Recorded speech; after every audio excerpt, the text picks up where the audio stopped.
Hi, I'm Mickey Delmage of Sherwood Park, Alberta. Hear the latest information from the world of radio, locally and internationally, each week on the International Radio Report on CKUT 90.3 FM in Montreal and online at ckut.ca.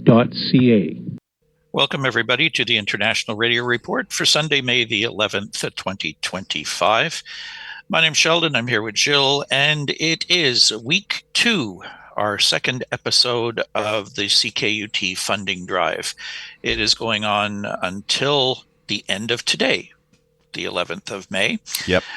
Station is shooting for a total of $55,000. We're somewhere around the 30,000 mark as we're recording here today. We hope with the last push that we can get up to that $55,000. To find out more about the funding drive, you can go to ckut.ca/donate, where you can make your pledge and also read about the various prizes and drawings that will be made at the end of the funding drive. It's a really important thing for CKUT. It is a good chunk of the operating budget of the station every year comes from the funding drive. The other portion comes from a portion of student fees at McGill University. So we hope that if you enjoy what we do here on the show and you'd like to keep us going here and keep the radio station going, we need your support. So you can make a pledge. Any amount is appreciated. You can go to the website, as I said, ckut.ca/donate, or you can pick up a phone and call 514-907-9424. That's 514-907-9424. And please, if you're calling during or for our show, let the operators know that you are making your pledge to tag it for our International Radio Report program. And you can do that online as well. You can choose the program that you want to donate to. We want to thank a bunch of people who made their pledge based on last week's program. So we thank Eric Cottrell, Brent Dalglish, Matthew Elliff, John Fisher, David Harden, Ronald Hunsicker, Ian Millett, Brian Penny, Robin Spalding, and Mario Torino. And Jill and I both made our own pledges as well. So we did really well. We thank all of you people for chipping in. We'd love to hear from more of you. We're going to put a challenge out, as we do every year, to all the ham radio operators here in the city of Montreal. We know a lot of you listen to us. We'd love to hear from you. We have a lot of listeners all over the world tuning in to us.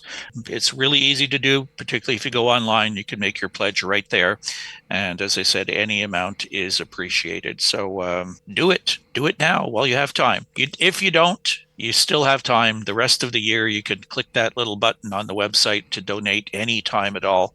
But right now, we're focused on the funding drive, and we've got till the end of today to get your pledge in.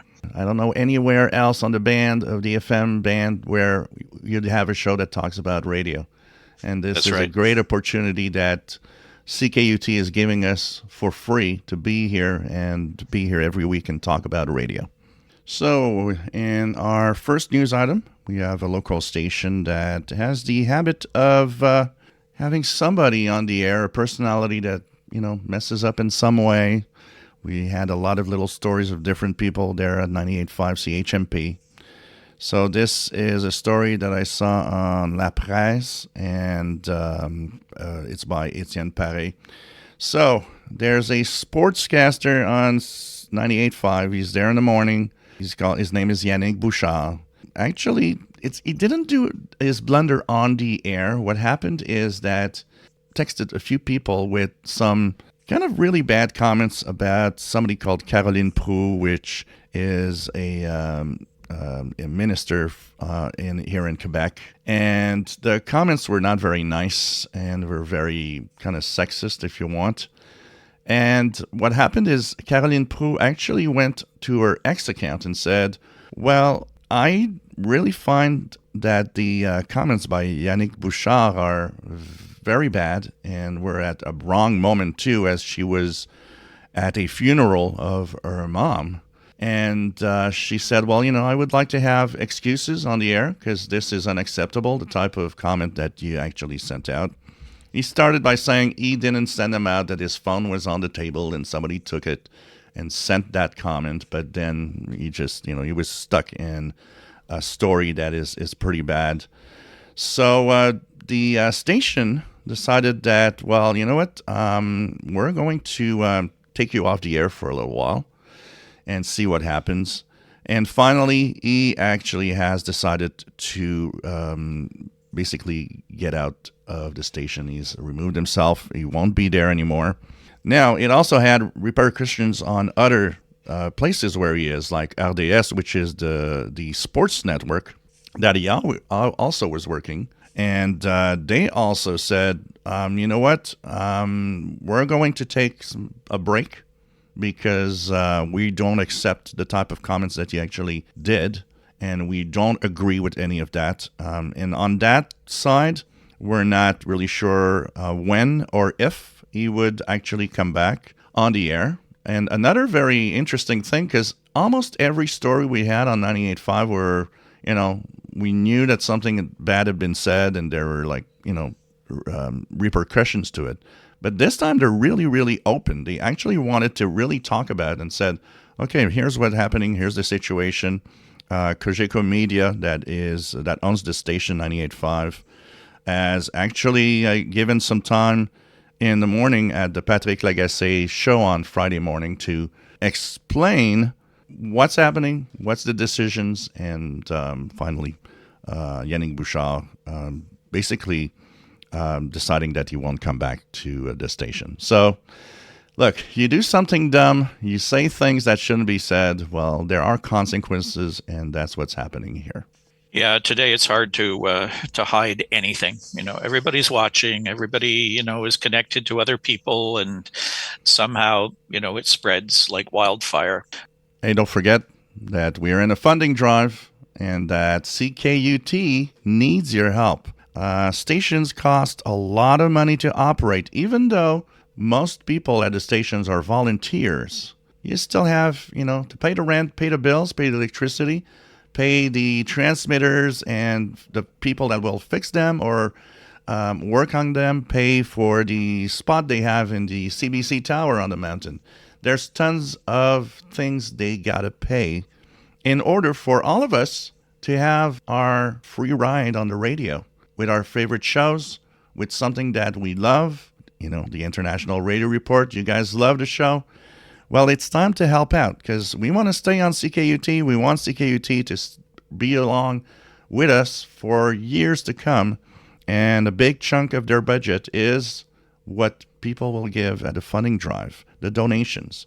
So ckut.ca/donate, or you can call 514-907-9424. And you know what? Any amount helps. It doesn't matter, just as long as you give a little something. And we want to see your name next week, that we can actually thank you for the donation you'll make. The continuing saga of international broadcasting in the United States is back in the spotlight again, and this time it's taking a really strange turn. The story is from NPR by David Folkenflik. The headline is Kari Lake says OAN's far-right coverage will fuel Voice of America. Senior presidential advisor Kari Lake appears to have resolved any doubts about what she wants to do with the Voice of America. Lake seeks for it to look and sound a lot like the far-right One America News Network, or as it says in the headline, the OAN. On Tuesday night, she announced that she had struck a deal to serve up the pro-Trump outlets' news reports for Voice of America's foreign audiences at no taxpayer cost. I can assure our outlets have reliable and credible options as they work to craft their reporting and news programs, Lake wrote on social media posts on Elon Musk's X and on Truth Social. And every day, I look for ways to save American taxpayers money. Bringing in OAN as a video news source does both. OAN President Charles Herring did not immediately reply to NPR's message seeking confirmation, but he did retweet Lake's post. The reaction from agency and network veterans was swift and indignant. Kari Lake providing One American News Network to our global audiences makes a mockery of the agency's history of independent, nonpartisan journalism, former U.S. Agency for Global Media Chief Financial Officer Grant Turner tells NPR. According to 3 Voice of America staffers who remain on forced leave, the agency asked a small number of journalists back on Tuesday. At the same time, contractors are beginning to receive termination notices. The staffers spoke on condition they not be named, citing concerns of repercussions given the current climate at the agency. Lake has not responded to NPR's request for comment. OAN has distinguished itself by its resolute support of President Trump, even as he insisted falsely that he had been cheated of re-election in 2020. Trump aides have welcomed OAN reporters to the White House and called upon them during press briefings, while media mainstays have their access curtailed at the White House and Pentagon.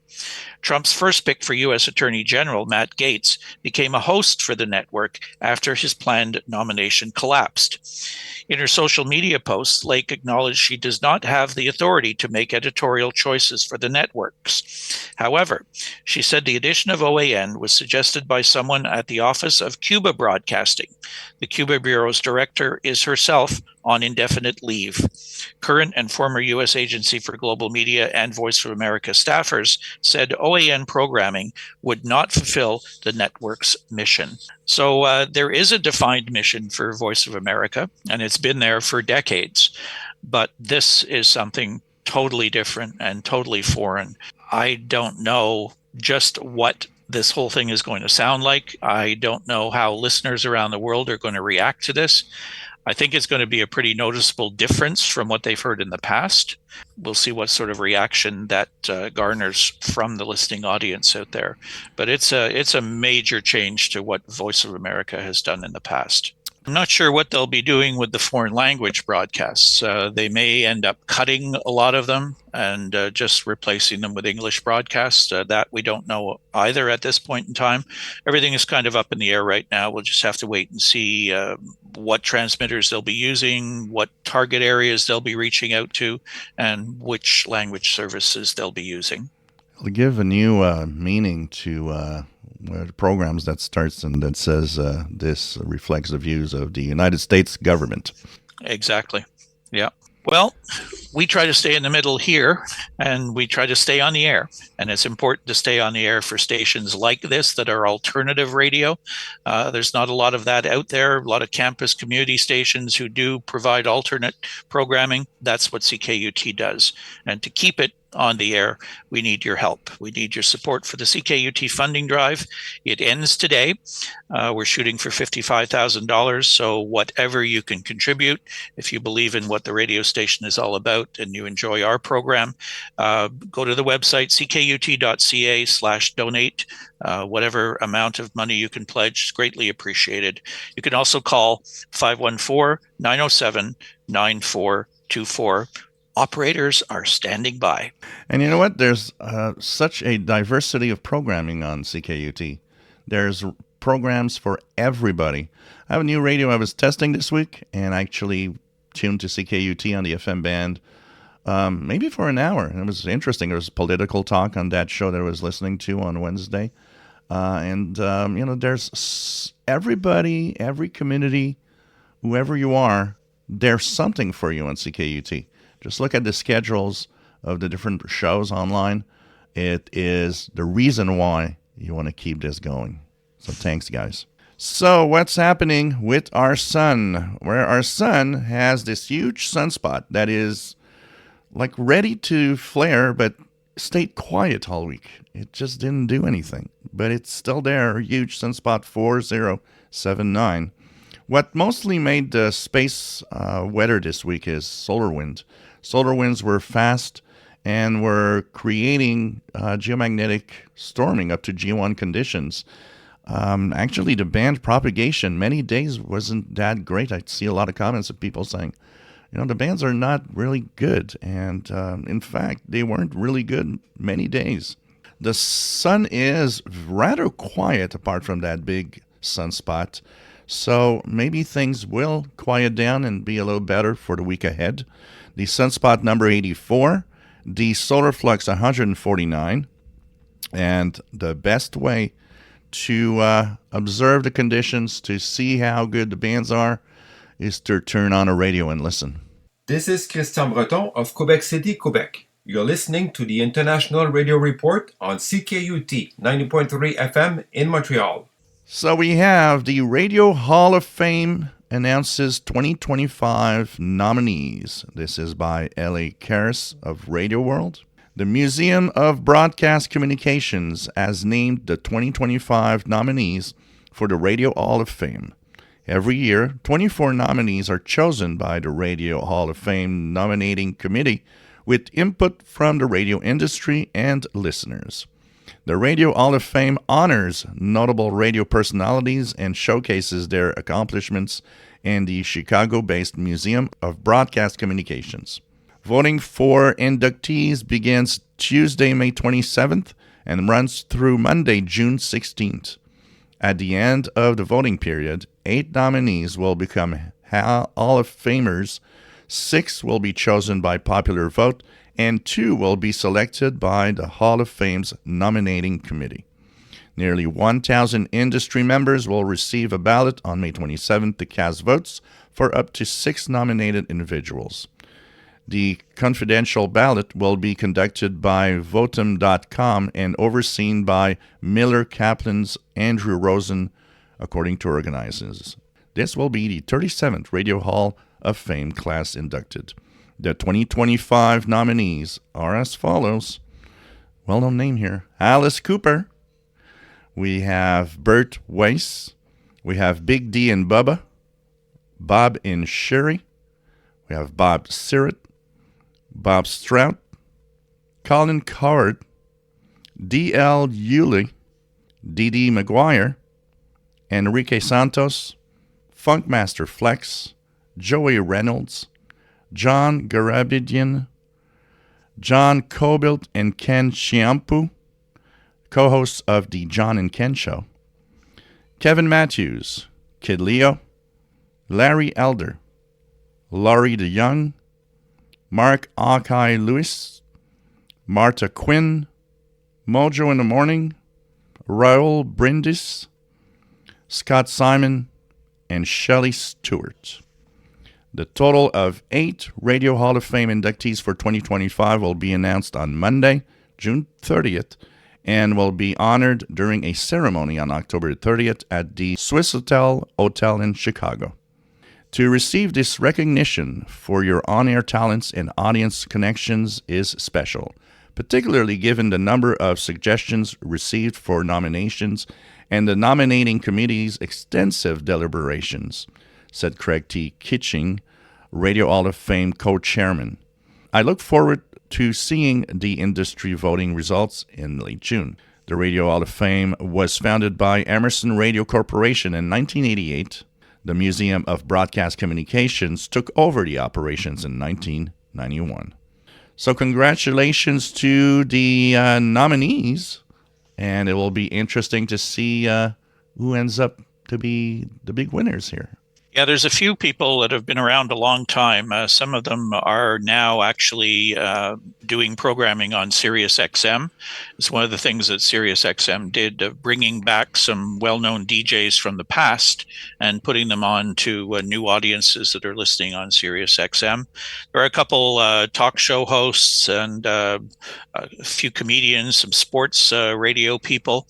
So it's a really wide mix. You might wonder why Alice Cooper is on there. It is the Alice Cooper. He does a syndicated rock music show that's picked up by stations all over North America and maybe even beyond. So his name is on there as well. So a pretty diverse list of people from the broadcasting industry. And don't forget that we are in funding mode. We want your money. Not us personally, but the station does. And the reason for that is, costs a lot of money to run, and the station offers so much interesting programming, and the station needs to have a budget to run. Once again, most people are not paid at the station. Okay? These are, for the most part, money that goes directly into the operations of the station itself. help us out. Give us a little something. You can donate to directly to say that, you're choosing the website that it's for the International Radio Report. Or like Sheldon said earlier, you can, have several shows that you'll donate a little something to. There's so many great shows on CKUT. CKUT.ca/donate, or you can call 514-907-9424. And remember, any amount helps. Our next story deals with the country of Liberia. The Association of Liberia Community Radio, or ALICOR, condemns shutdown of Smile FM and cites threat to press freedom. This comes from Liberia News via Radio Info Africa. ALICOR has expressed deep concern over what it describes as a campaign of harassment and intimidation against Smile FM, a community radio station based in Grand Gita County. The organization has pointed fingers at Superintendent Alex Grant and his associates, accusing them of leading efforts to silence the station. In a strong statement issued Monday, ALICOR said it was particularly alarmed by Superintendent Grant's recent decision to shut down Smile FM. The station, known for giving voice to grassroots issues in the country, has reportedly faced growing political pressure in recent months. This move appears to be a politically motivated attempt to suppress independent media through abuse of power and influence, the statement read. ALICOR President Hector Mulba said that the action was even more disappointing given previous attempts by various stakeholders to resolve tensions.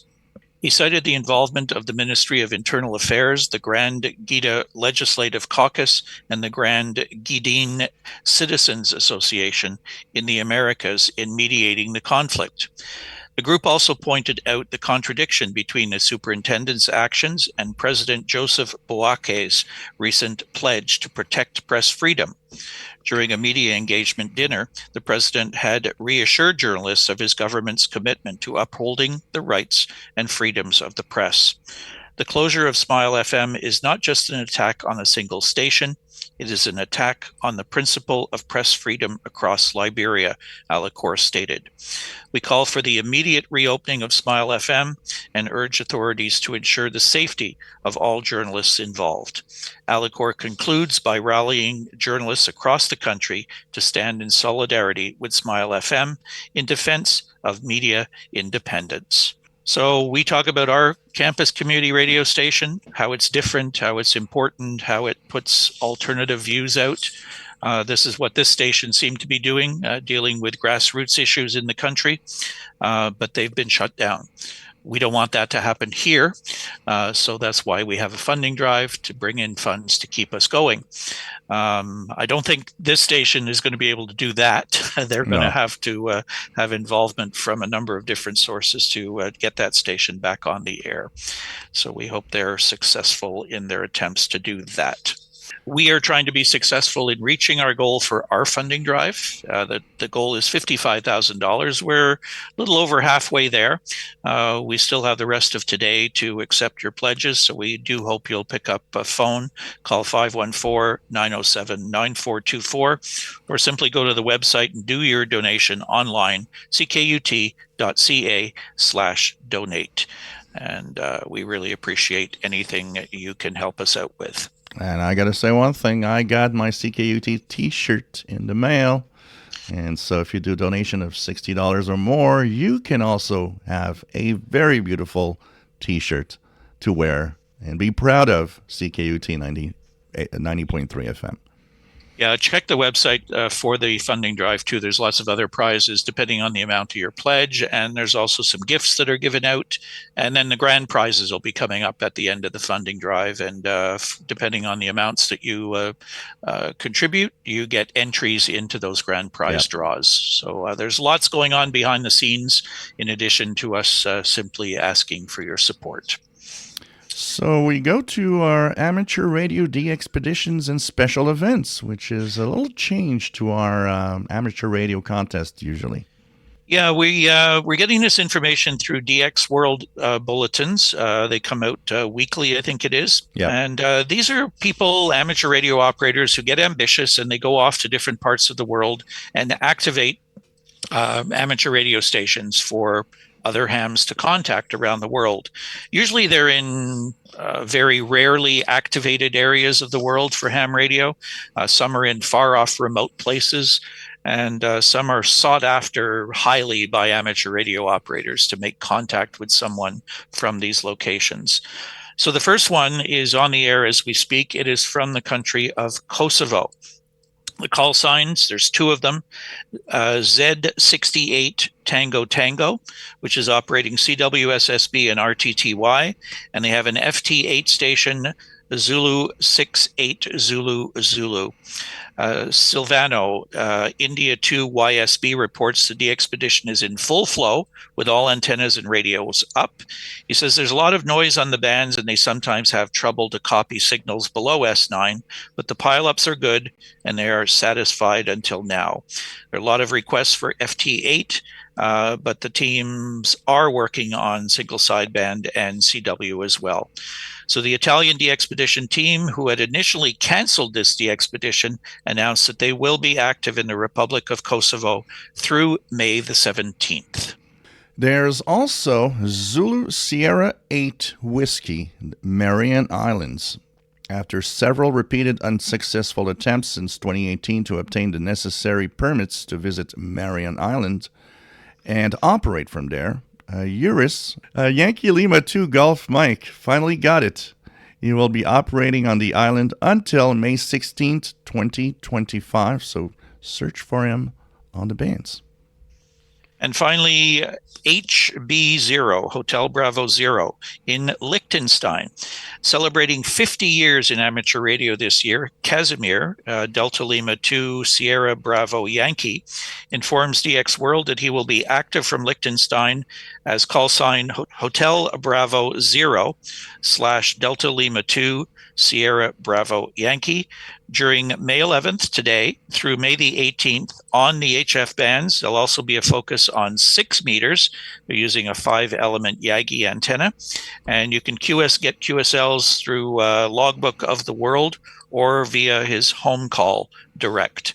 So some interesting spots on the bands and around the globe to try to pick up and work. And if you're a shortwave listener, you can also log them and send in reports to them as well. Then I would add to this 2 stations. 3 Bravo 8 Hotel from Mauritius has been very active. It's not a special event station. He's actually an amateur radio station from Mauritius. He's been active this week, and actually he's active right now as we're doing the show recording on Friday, so you can check that out. And I was talking about the IARU 100th anniversary that was ending on April the 30th. Well, there's a host of new stations that are doing all sorts of special events with that throughout the month of May also. So check all the stations. They all have 100 IARU either in the call sign, or if you see any call sign that has 100 in it, it's probably one of those IARU stations. And with this, we are out of time. All right, one more quick plug. CKUT.ca/donate to contribute your donation, your pledge to the CKUT funding drive. It's running through to the end of today, May the 11th. So please help us support the station. And if you want to call, you can do it at 514-907-9424. And we'd appreciate it if you're listening to our show that you tag your donation for our show. That would be great. Thanks for tuning in. We will talk to you again next week. We'll give you all the results of the funding drive then. And in the meantime, thanks for your support. And thanks for listening to the International Radio Report here on CKUT 90.3 FM in Montreal. Have a great week, everybody. Bye-bye for now.